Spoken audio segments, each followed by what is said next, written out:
charged week with the opposition coalition NASA remaining in the headlines following President Uhuru Kenyatta's deal with Raila Odinga. And still, heavy rains in parts of the country are now a threat, causing massive destruction and death. And these and much more here in the roundup of some of the stories before we get into the week in review. Heavy downpour continues to wreak havoc in parts of the country, with the reports of flash floods, death, and massive destruction. The rains hampered most operations in Kenya's capital, Nairobi, turning roads into rivers and rendering them impassable. And at least 10 people have been reported dead, many left homeless. But this is not the end of it all. The weatherman is still warning that the killer rains will continue until the end of this week. And now to that golden handshake, so to speak. And the ripple effects of last week's presidential handshake continue to stir up the opposition coalition NASA. Just a day after Kalonzo Musyoka, Moses Wetangula and Musalia Mudavadi expressed the desire to equally meet President Uhuru Kenyatta, just like Raila Odinga did, the rift in NASA is deepening every day. And now the Orange Democratic Movement Party is seeking to kick out Senate Majority Leader Moses Wetangula and replace him with Siaya Senator James Orengo. But Wetangula says it will not be that easy and he will fight to the bitter end. And now to the unending KNX saga, where fresh details have emerged of how a wrong patient underwent brain surgery at the hospital last month. And now suspended Kenyatta National Hospital CEO Lily Koros claims the recent incidents at the country's biggest referral hospital may be a ploy to discredit her.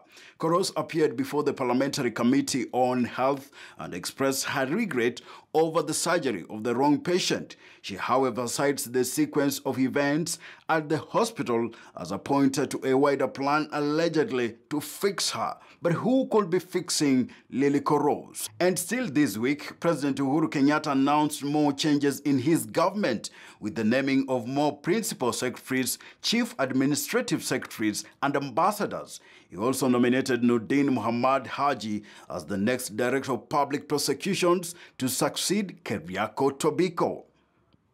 And in a nutshell, that is what happened this week. Kanaseka, KTN News. So those are the highlights of what happened this weekend. To review the week with me joins me Javas Bigambo, who is well-versed in many areas. And Javas, thank you for joining us this morning. Let's start off with the floods, because these are floods that it's not the first time that we have had flash floods in Kenya and in Nairobi, but there just seems to be a problem between our information and our ability to plan. Well, we are living in the times of Noah, as one would say. Yes, I saw a meme yesterday where they were saying that it's awkward that you're driving a Noah and you're in the floods, but you don't know where to park. But anyway, yeah, great.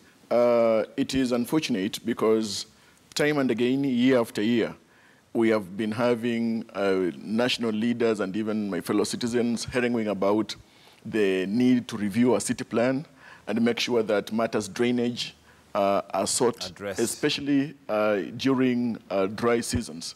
Because, like it's always said, that the best time to repair your roof is when it's not raining.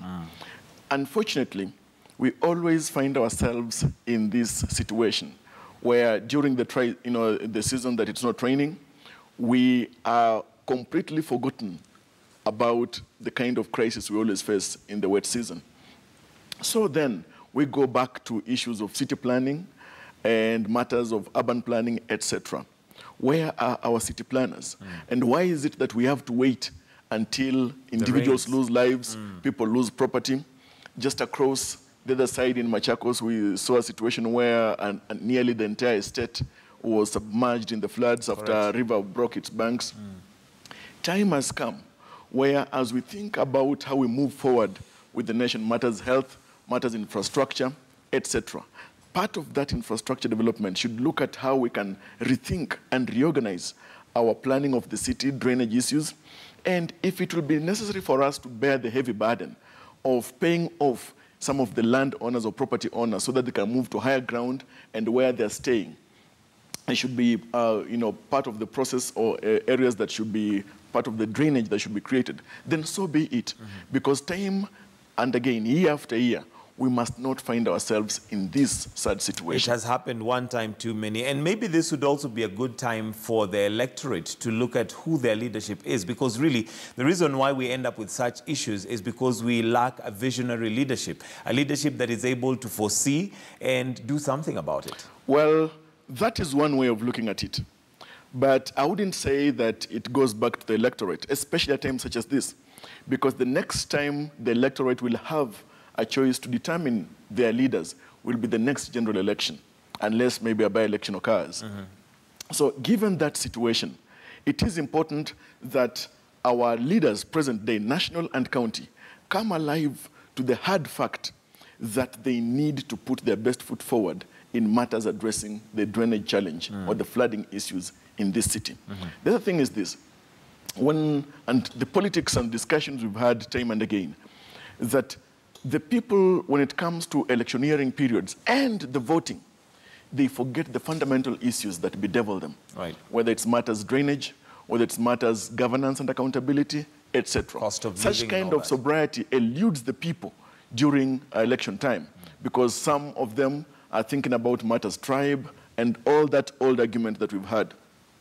So if it will take such kind of a crisis year in, year out, for also my fellow citizens to come alive to the choices and decisions they need to make about the quality and the nature and the kind of leaders that they put into office, then let such calamity befall us then. Wow, that is very harsh, but I guess it's something that we must look at. And now that we're still on the flooding, there's also another issue that possibly we may be ignoring now, but is going to haunt us later. And this is the issue of the logging that's been going on. We know that it's been banned.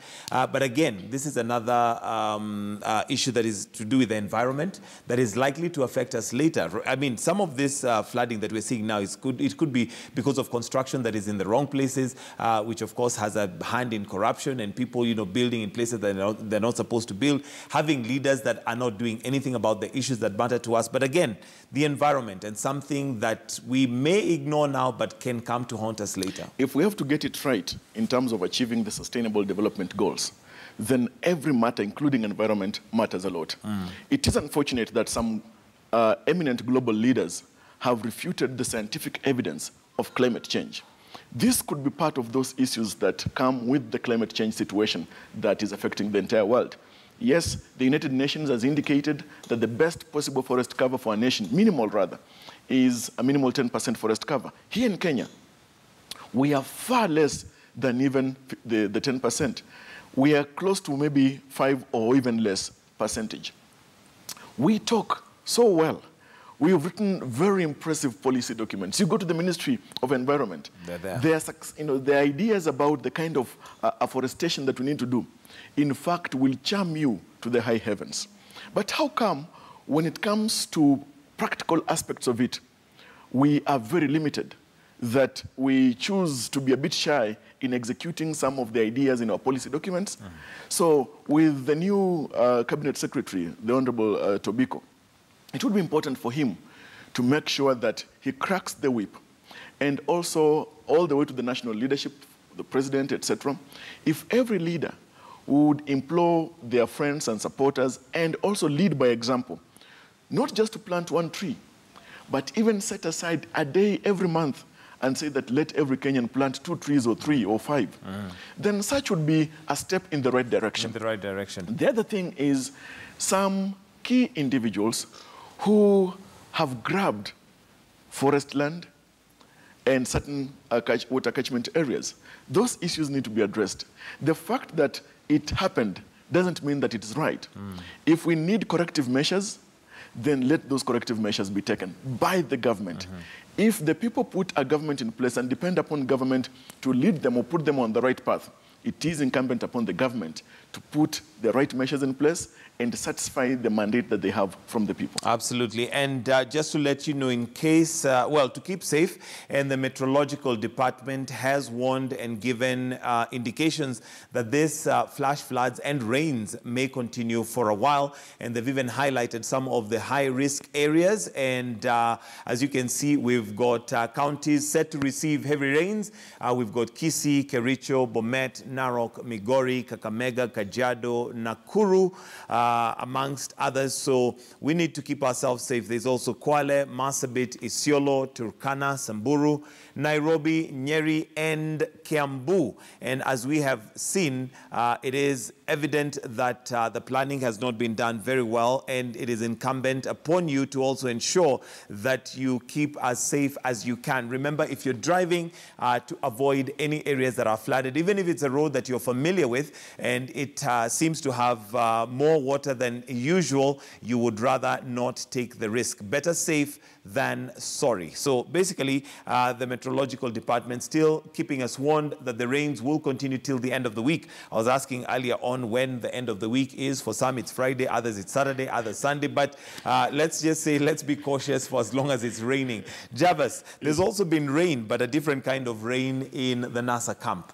And we can see that the special purpose vehicle, as it is called, the coalition known as NASA, possibly the vehicle has now been disbanded, and maybe its journey ended. Your thoughts on what is happening in NASA now, especially today is exactly a week since what is known as the handshake between Uhuru Kenyatta and Raila Odinga. Your thoughts on, the NASA coalition and its future possibly? Well, first, I should say courageously so that NASA does not exist in its real form, empirically. Would you agree with the narrative that NASA is ODM and ODM is NASA? Well, I could say that ODM is the vertebral column or the backbone of NASA. If ODM were to eject itself from NASA, then NASA itself remains just a concept. Much as I know that ODM did not found NASA, it was an idea, yes, that was propounded by Musalia Mudavadi.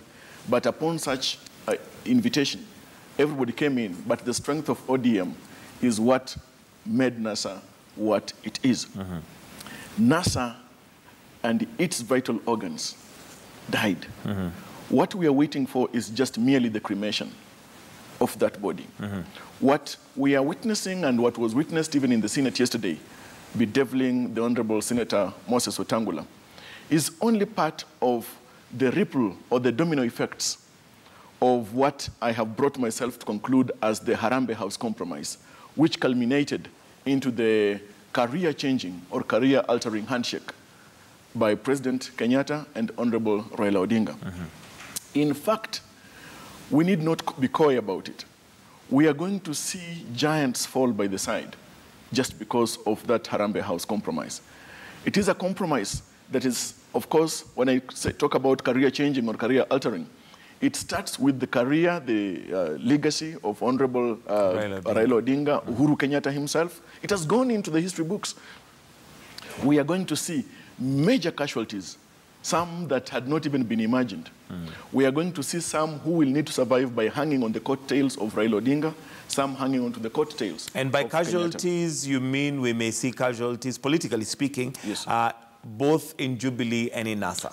Of course, because remember that some men and women have retained or sustained their relevance within Jubilee by being attack dogs and vilifying Raila Odinga. Within the subsistence of NASA in the electioneering period, there are those who rose and were celebrated even as heroes just by way of attacking and vilifying Jubilee. We are going to see them necessarily toned down in terms of their verbosity. And because of that, they may be relegated to the backwaters of national politics. To that extent, they will be consumed by bits of irrelevance. The other thing is that within the coalition of NASA itself, as it were, today you may see that ODM is on an overdrive to demonstrate its significance and the significance of the affiliate members of NASA. It's not going to end. Look at it this way. If at all, as Honorable Wetangula has pronounced himself, that only an hour to the motion being tabled in Senate is when he was made aware of what is going on. Of what is going on. Nothing to that effect could have taken place and can take place or will ever take place. One, without the knowledge of the party leadership of ODM. Second, without the blessing of the Honorable former Prime Minister.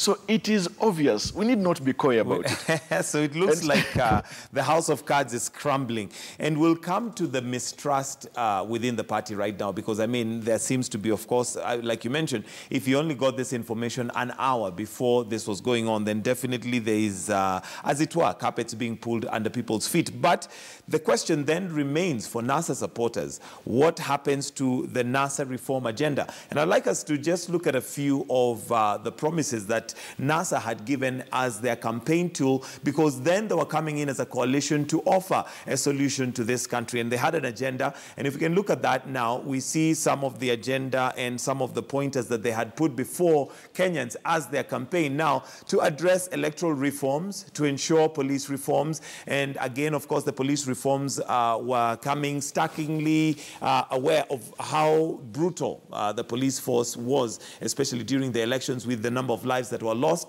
while Kenyans were exercising their freedom to picket. Ensure judicial independence. Again, we saw an attack on the judiciary, we've seen it both from the opposition and from the government. But then what happens to those reforms? To strengthen devolution was also another key factor that NASA was offering on the table as a reason for them to come into government. Restructure the executive was another, agenda that they have put forth. So, Javas, question then remains on NASA supporters' minds. What happens to this agenda given with the new arrangement? Through the thinking and the words of the celebrated political theorist Niccolo Machiavelli, he says, and I quote, that the prince always has a reason to break his promise. And that's what we have seen. So is the prince here Raila Odinga? The prince has broken his promise. He promised that they would hold on together all the way to 2022 and that he'll pass the baton to somebody else. He's broken that promise. What do you think happened in between the promise and now that it had to be broken? Because there was a consistent attack on Jubilee and a consistent, let's call it, resistance to the Jubilee government. But then suddenly something changed somewhere. One, it was a marriage of convenience. And secondly, you see, it's always termed that a bad promise is better broken than kept. And when the Honorable Raila Odinga promised that he would support somebody else within NASA, was it a good promise for his own good? Was that promise only to hold when he becomes president? That worked for that time. For that time. And they were living that moment. And the hope that that would carry on to another period 5 years later is something that even historians would check, and even the leaders themselves within NASA, that how come even the code promise itself had to fail flat? How come, for example, the NAC, you remember after the 2002 elections, did not live to fruition for 5 years? The fluidity of politics does not sustain something remaining hardcore for 5 years. It's not even possible. It cannot be imagined. And whenever, whether it's even in the UK or anywhere in the world, as even it's the struggle within Germany to create coalition, you realize that a compromise will have to work for purposes of the present. And when you look at it through those lenses, it would be a naivety of thought, in fact, extreme frailty of imagination on the part of the NASA leaders to imagine that they are packed, even if they deposited with the Register of Political Parties, that it would hold until 2022. Because nobody, and that, in fact, even that pact was not cast in stone, or was it inscribed on steel. It was just on a piece of paper. On a piece of paper, and for that time, and it worked for that time. The other thing is this. It behooves, and it will be dependent on the Honorable Raila Odinga and the leadership of ODM and NASA, if you like, but especially on Raila Odinga, to speak to his supporters and, by extension, other NASA supporters, and explain to him why he chose to beat the path of compromise. Remember that when that handshake was taking place on the steps of Harambee House, there was so much bile, frustration, surprise, etc. Today, if you take a stock of the mood within the NASA supporters, you will realize that close to 90% of the ODM supporters have bought the direction that Raila Odinga has taken. And even some within the other affiliate members already are softening up. It is only a matter of time before we see the absolute collapse of that initial engagement that was NASA. What does that tell us about then our political parties and their ability to make decisions? Because I even look at NASA right now as an example, and the fact that Raila Odinga has had the handshake with Uhuru Kenyatta, we now see Kalonzo Musyoka and Wetangula coming out to say, we also want to meet the president. What does that say about their leadership? Because one would have expected that then, if Raila made that decision to go and see the president, they could still say, okay, this is where we draw the line, and we continue as NASA without you. Or is it that they have foreseen and possibly know that without ODM, then NASA does not have very good chances? What if the Romans in the former times would have had these men as their leaders, or even ancient Greece? Would they have stood for something and remained firm to the end? The answer is not in the affirmative, because it tells us that whatever strong positions they held, that strong position and pronouncements were only mouth deep. Because if it was deep to the extent of where the heart is, we would see their firmness hold on forever, without any kind of compromise. But we know that national interests hold firm. So looking at it that way, and the recent pronouncements that the Honorable Wetangula, the Honorable Musyoka, and Mudavadi desire to have a sitting with President Kenyatta, well, they have missed the boat by the river. It's already too late. In politics, timing is crucial. The ship sailed. It went. And all the credit went with Raila Odinga. It went. Whatever they try to do, except maybe if they hold on to the winds, the ship sailed, and it's done. All right. And that's just about it. All right, well, the ship sailed and maybe possibly has even docked somewhere else, and they're still waiting to get onto that ship. But let's also look at the final dream team, if we can call it that, of Uhuru Kenyatta, the cabinet. Your thoughts on now the final list in the cabinet? Of course, one of the things that pundits had projected was delaying the selection of the cabinet was the fact that we were in a very tense moment as a country, and there was the issue of national unity. Do you feel that this has been reflected in the cabinet now? Not necessarily. We still have a long way to go. Of course, by the nature of the Harambee House compromise, it is inevitable that by the coming together of President Kenyatta and Raila Odinga, we are likely to see a change of issues somewhere within 6 months or thereabout. It will not hold as it is the government even for the longest period, because that compromise will have to give away something. The other thing is this, that even if we were to expand the executive, it will not serve the greatest national interests of inclusivity. Look, and we've spoken about this, even the Constitution of the United States does not have within the executive a place for Hispanics, a place for African Americans, a place for everybody else. We do not need to expand our executive to have a cabinet position for every ethnic group in this country so that we can be satisfied. Because one person being a cabinet secretary, if it's a Kikuyu, for example, will not serve all the Kikuyu interests, or even if it was to be a Kalenjin or an Iteso or whatever. What we need is a leadership that appreciates that we as a nation need to be brought together. And whatever kind of appointments that are made in the executive should be kind of appointments that will demonstrate the inclusivity that our nation holds. And that is why, when you look at the recent appointments, the last list, if you may like to call it, is that still other people may feel that they have been left out, communities, etc. Then, for example, there has been some speculation elsewhere and sentiment that why is it that some families seem to be benefiting continually by government appointments in important offices and others? Is it that there is no other qualified persons within other positions? They had expected that maybe for the first time we're going to have a female DPP, etc. But that's just it. It would be important moving forward for the executive in this country, especially led by His Excellency the President, to bring themselves to note that, one, if a people have spoken that they are dissatisfied with the manner of appointments, that they do not reflect the national outlook, that what is it that the office of the president, being a symbol of national unity, can do to bring that picture out. All right, and we'll wait and see. I'm guessing that the weekend would probably be very active, politically speaking, especially given the role of events that's coming up. But before we wind up, the Kenyatta National Hospital saga is also something that's been on the news, and Koro's now coming out to say that it's a ploy to fix her. I mean, a surgery gone wrong would definitely be overstretched. Would it be overstretching imagination that it's somebody who's just planned to fix her? Well, what is it about her that needs to be fixed, that somebody would have to do that to orchestrate such kind of downfall? Is she such a giant that falling with a third would satisfy some other interests? Well, apparently Kenyatta Hospital does churn out quite a lot of money in terms of how much is allocated budget-wise. So there could be interest in that money. Well, certainly, yes, there's lots of money that is channeled, to Kenyatta National Hospital. But why couldn't she speak like this when she was first hosted? Why did she have to wait for politicians from her backyard to speak or to make such kind of sentiment, and then she comes out to speak in a manner that only mirrors their sentiment? Mm-hmm. Their thing is this.